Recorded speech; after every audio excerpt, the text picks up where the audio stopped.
यसपटकको मन्त्री परिषदको बैठकमा नियमित खालको मन्त्रालयबाट प्रस्ताव गएर हुने निर्णयहरू आफ्नो ठाउँमा छँदैछन्। त्योभन्दा बाहेकका केही विशेष प्रस्तावमा पनि निर्णय भएका थिए जुन कुरा बाहिर आइसकेका छन्। त्यसलाई फेरि म यहाँ तपाईँहरूको बिचमा दोहोऱ्याउन चाहन्छु।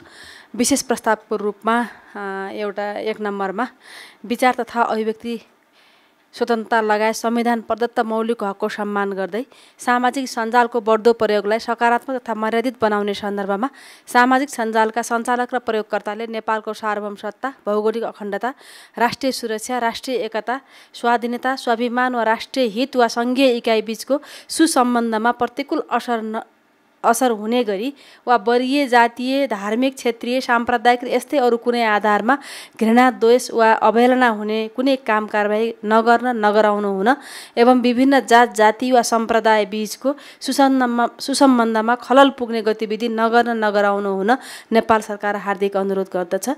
साथै सामाजिक सञ्जाल प्रयोग गर्दा आधारहीन विषय व्यक्त गर्ने, व्यक्तिको प्रतिष्ठा, आत्मसम्मान, गोपनीयता तथा चरित्रमा आघात पुर्याउने, जातीय भेदभाव वा छुवाछुतलाई दुरुत्साहन गर्ने, श्रमप्रति अवहेलना गर्ने, अपराध गर्न दुरुत्साहन गर्ने, शान्ति सुरक्षा भङ्ग हुने कार्यलाई बढावा दिने वा प्रचलित कानुन बमोजिम प्रकाशन वा प्रसारण गर्न रोक लगाएको कुरा प्रसारण वा सम्प्रेषण गर्ने वा सार्वजनिक सदाचार र नैतिकताको प्रतिकूल हुने गरी सामग्री प्रकाशन वा प्रसारण गर्ने जस्ता कार्य नगर्न, नगराउन नेपाल सरकार हार्दिक अपिल गर्दछ भनेर यो प्रस्ताव पास भएको छ, त्यहाँ पारित भएको छ क्याबिनेटबाट।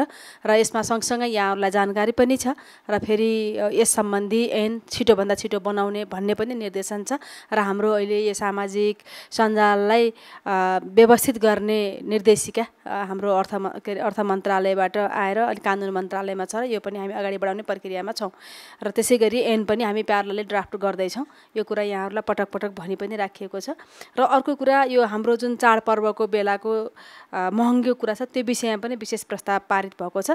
आसन्न चाडपर्वको अवसरमा उच्च माग हुने खाद्य तथा गैर खाद्य वस्तुहरूको कृत्रिम अभाव सिर्जना गरी अस्वाभाविक मूल्य वृद्धि गरी कालोबजारी र अखाद्य वस्तु मिसावट गरी गुणस्तरहीन वस्तु बिक्री वितरण गर्ने जस्ता अनुचित कार्यहरू नगर्न, नगराउन सम्पूर्ण उद्योगी व्यवसायहरूलाई नेपाल सरकार ध्यानाकर्षण गराउँदछ। बजारमा कृत्रिम अभाव सिर्जना गर्ने र नाफाखोरी गर्ने व्यक्ति फर्मलाई कानुन बमोजिम कारबाहीका लागि कोही कसैसँग सूचना भएमा हेलो सरकार वाणिज्य विभागको पोर्टल वा टोल फ्री नम्बर 1137 मा सूचना दिनुहुन आम उपभोक्ता वर्गमा नेपाल सरकार अनुरोध गर्दछ।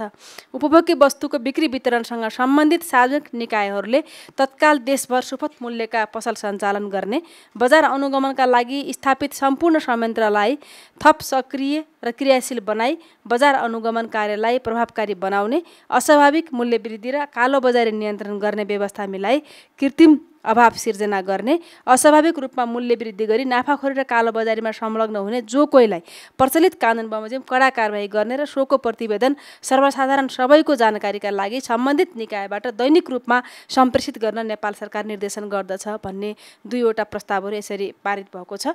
र अर्को नियमित मन्त्रालयबाट विभिन्न मन्त्रालयका प्रस्तावहरू अन्तर्गत भएका निर्णयहरू म तपाईँको बिचमा राख्न चाहँदैछु। प्रधानमन्त्री तथा मन्त्री परिषदको कार्यालयको प्रस्तावमा अन्तर्राष्ट्रिय एकीकृत पर्वतीय विकास केन्द्र इसिमोडलाई नेपाल सरकारबाट सन् 2021 देखि 23 सम्मको वार्षिक बजेट योगदान बापत कुल $7,75,533 अमेरिकी डलर बराबरको रकम अर्थ मन्त्रालय मार्फत भुक्तान गर्न स्वीकृति दिने भन्ने निर्णय भएको छ। त्यसै गरेर अर्थ मन्त्रालयको प्रस्तावमा नेपाल गुणस्तरीय स्वास्थ्य सेवा प्रणाली कार्यक्रमका लागि विश्व ब्याङ्कबाट प्राप्त हुने 100 मिलियन अमेरिकी डलर सहुलियतपूर्ण ऋण तथा 3.84 मिलियन अमेरिकी डलर अनुदान सहायता स्वीकार गर्ने भन्ने पनि निर्णय भएको छ।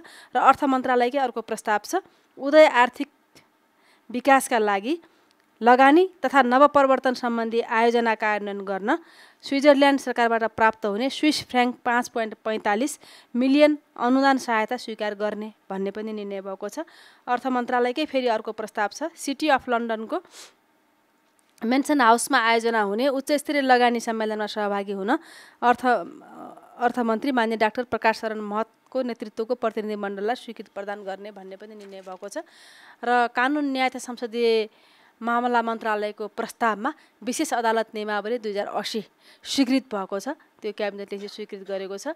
र कानुन न्याय तथा संसदीय मामिला मन्त्रालयकै अर्को प्रस्तावमा फौजदारी कसुर सजाय निर्धारण तथा कानुन ऐन 2074 को दफा 1 को उपदफा 2 ले दिएको अधिकार प्रयोग गरी सो ऐनका प्रारम्भ हुन बाँकी दफाहरूमध्ये दफा 17 को खण्ड च दफा 29 र दफा 49 मिति 2080 7 1 देखि प्रारम्भ हुने गरी तोक्ने र सोको सूचना नेपाल राजपत्रमा प्रकाशन गर्ने भन्ने पनि निर्णय भएको छ।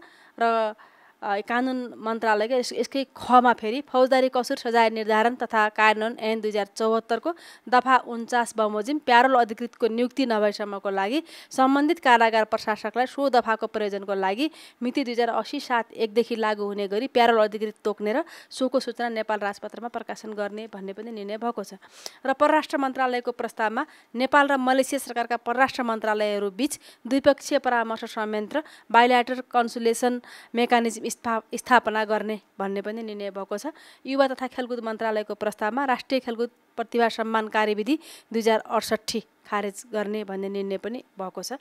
श्रम रोजगार तथा सामाजिक सुरक्षा मन्त्रालयको प्रस्तावमा नेपाल सरकार र जर्मनी सरकार एवं नेपाल सरकार र रोमानिया सरकार बीच द्विपक्षीय श्रम सम्झौता गर्न स्वीकृति दिने उक्त सम्झौता सम्बन्धी कार्यक्रममा सहभागी हुन माननीय श्रम रोजगार तथा सामाजिक सुरक्षा मन्त्रीको नेतृत्वको प्रतिनिधि मण्डललाई स्वीकृति दिने भन्ने निर्णय भएको छ। शिक्षा विज्ञान तथा प्रविधि मन्त्रालयको प्रस्तावमा शहीद दशरथ चन्द स्वास्थ्य विज्ञान विश्वविद्यालय सम्बन्धमा व्यवस्था गर्न बनेको विधेयक सङ्घीय संसद समक्ष पेश गर्ने भन्ने पनि हिजोको मन्त्री परिषदको बैठकले निर्णय गरेको छ।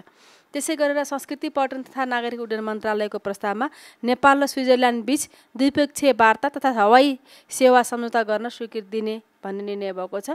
र सोही मन्त्रालयकै प्रस्तावमा नेपाल र रुवान्डा बीच द्विपक्षीय वार्ता हवाई सेवा सम्झौता गर्न स्वीकृति दिने भन्ने दुईटा देशसँगको द्विपक्षीय वार्ता हवाई सेवा सम्झौता गर्ने दिने निर्णय भएको छ। सङ्घीय मामला तथा सामान्य प्रशासन मन्त्रालयको प्रस्तावमा निर्माणमुखी सामग्रीको व्यवस्थापन तथा नियमन सम्बन्धमा व्यवस्था गर्न बनेको विधेयक सङ्घीय संसद समक्ष पेश गर्न स्वीकृति प्रदान गर्ने भन्ने पनि निर्णय भएको छ। त्यसै गरेर सङ्घीय मामला तथा सामान्य प्रशासन मन्त्रालयकै अर्को प्रस्तावमा सङ्घीय मामला तथा सामान्य प्रशासन मन्त्रालय अन्तर्गत कार्यक्रमहरूको लागि अधिकृत स्तरका 6 अस्थायी दरबन्दी स्वीकृत गर्ने भन्ने निर्णय भएको छ। सोही मन्त्रालयकै अर्को प्रस्तावमा जिल्ला समन्वय समितिको कार्यालयको सङ्गठन संरचना र दरबन्दी तेरी संशोधन गर्ने भन्ने पनि निर्णय क्याबिनेटले गरेको छ।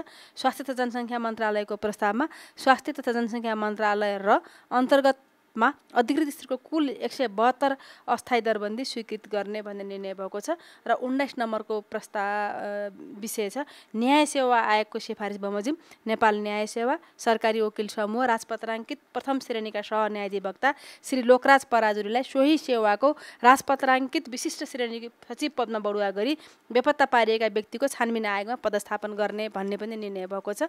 र हाम्रो हिजोको मन्त्री परिषदको बैठकका निर्णय गरिएका निर्णयहरू म यहाँहरूको बिचमा राखेँ। खास गरेर अब अहिले हाम्रो उद्योग वाणिज्य मन्त्रालयबाट आउने प्रवक्ताले हिजोको हाम्रो क्याबिनेटको निर्णयको कानुनको अवस्था यहाँ भनिनै सक्नुभयो। उहाँलाई धेरै धेरै।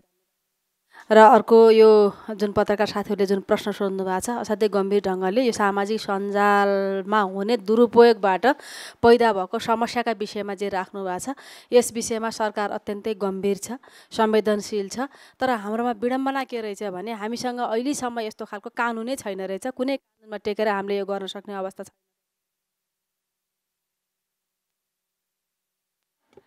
सरकारले कानुनलाई टेकेरै काम गर्नुपर्ने हुन्छ र हामी एकदमै तदारुकताका साथ कानुन निर्माण गर्ने प्रक्रियामा छौँ। र त्यो कानुन निर्माण गरिसकेपछि अहिले हामीले अघि पनि मैले भने निर्देशिका हाम्रो कानुन मन्त्रालयमा छ। आउने क्याबिनेटमा सम्भवतः त्यो पारित भएर जान्छ र त्यसले केही व्यवस्थापन गर्ने काम गर्नेछ। अब निर्देशिकामै हामीले नियमनको पाटोमा दण्ड सजायका कुराहरू धेरै गर्न सक्दा रहन्छौँ। प्रचलित कानुन बमोजिम हुने दण्ड सजाय त आफ्नो ठाउँमा छँदैछ, तर अहिले हामीले सामाजिक सञ्जाललाई नै इङ्गित गरेर दण्ड सजाय व्यवस्थालाई हामीले निर्देशिकामा राख्न नसक्ने भएको हुनाले हामीले सँगसँगै अहिले हामी यो सामाजिक सञ्जाल सम्बन्धी कानुन पनि बनाइराखेका छौँ र त्यसमा हामीले सबै विषयलाई समेटेर लैजानेछौँ।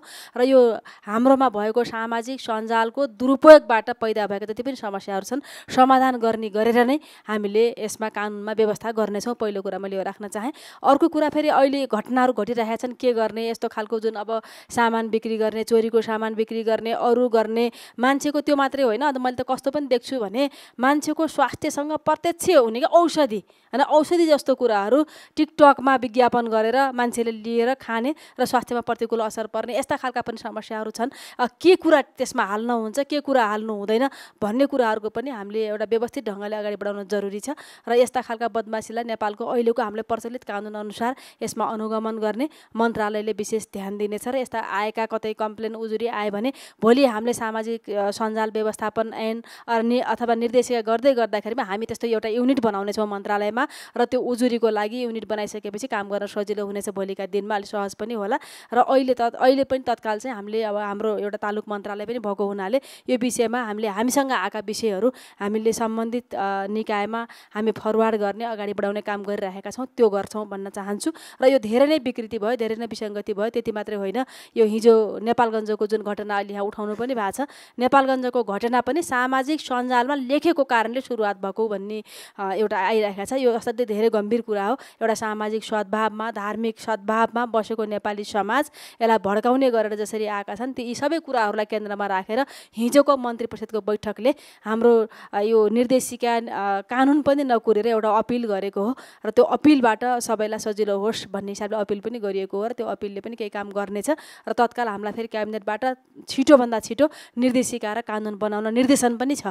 त्यस कारणले गर्दाखेरिमा यी सबै विषयमा कानुन निर्देशिका बनाएर गर्ने कुरा र तत्काल घटना घट्दाखेरिमा हाम्रा प्रचलित कानुन र हाम्रा सम्बन्धित नियामक निकायहरू जुन छन् ती नियामक निकायहरूबाट यिन कामहरूलाई हामी अगाडि बढाउनेछौँ र ती कामहरूलाई हामीले ध्यान दिनेछौँ। त्यस्ता कुरा आयो भने हामीसँग गुनासोको रूपमा, उजुरीका रूपमा पनि आयो भने हामी त्यसलाई फरवार्ड गरेर त्यसलाई कसरी व्यवस्थित गर्नुपर्छ भन्ने काममा हामी सञ्चार मन्त्रालय लाग्ने नै छौँ। यो प्रतिबद्धता व्यक्त गर्न चाहन्छु।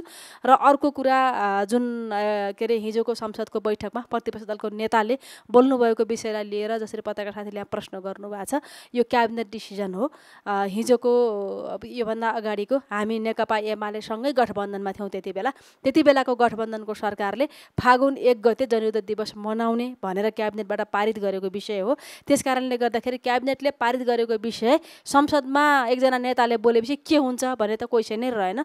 जहाँसम्म अब त्यो क्याबिनेटले नै पारित गरिसकेपछि त्यो अगाडि नै बढ्छ, मनाएर जाने कुरा नै हुन्छ।